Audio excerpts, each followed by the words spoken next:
আমি এই মুহূর্তে আসলে যার সাথে দাঁড়িয়ে আছি আমাদের এই 2024-এর ছাত্র জনতার যে অভ্যুত্থান, এই অভ্যুত্থানের একজন যোদ্ধা, সাহসী বীর যোদ্ধা আমাদের ভাই ইমরান হাসানের সাথে আমি আসলে দাঁড়িয়ে আছি।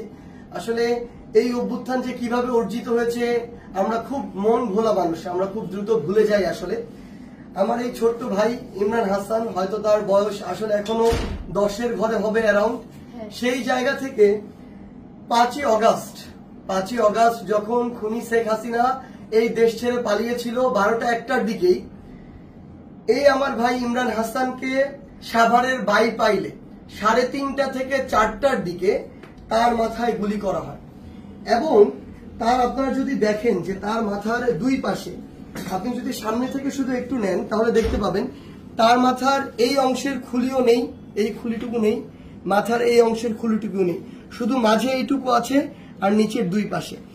এই দুই পাশের খুলিটুকু খুলে আপাতত মেডিকেল কলেজে রেখে দেওয়া হয়েছে। তার মাথার যদি আপনারা দেখেন এই যে ক্ষতর চিহ্ন, এই ক্ষতর চিহ্নটি যদি আপনি দেখেন মাথার এক পাশ থেকে শুরু করে অপর পাশ পর্যন্ত।